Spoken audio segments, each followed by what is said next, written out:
પહેલા તો હું પાર્ટીના શીર્ષ નેતૃત્વનો ખૂબ ખૂબ આભાર માનું છું, તાલુકાના નેતૃત્વનો આભાર માનું છું કે મારા ઉપર આવડો મોટો વિશ્વાસ મૂક્યો છે. એ વિશ્વાસ હું તૂટવા નહીં દઉં અને પ્રજાની વચ્ચે રહી સારા કાર્યો કરીશ. અને અમારા જે વિસ્તારના અમુક કામો, જે ગંભીર પ્રશ્નોવાળા કામો છે, એને તાત્કાલિક ચાલુ કરે એવી વિનંતી કરીશ, રજૂઆત કરીશ. ઉગ્ર રજૂઆત કરવી પડે તો ઉગ્ર કરીશ. અને હું છેલ્લા 30 વર્ષથી આ રાજકીય જાહેર જીવનમાં જોડાયેલો છું અને હોદ્દા ઉપર રહેલો છું. ટીકર ગામનો મારા મિસિસ સરપંચ પણ હતા. એટલે અમે પ્રજા વચ્ચે રહેલા જ માણસો છીએ. લોકો તમને કયા કામને મત આપે, કેવા કામને પ્રાધાન્ય આપશો?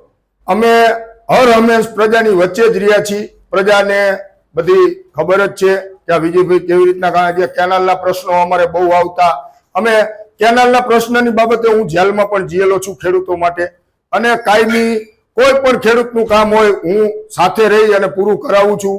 ક્યાંય કોઈ ઝીણું મોટું કોઈને પ્રશ્ન આવ્યો હોય, છોકરી છોકરાનો આ તે કોઈ પણ હોય, રાતે મને બોલાવે તો હું રાતે પણ જઉં છું. પ્રજા એટલે મારા ઉપર વિશ્વાસ મૂકશે.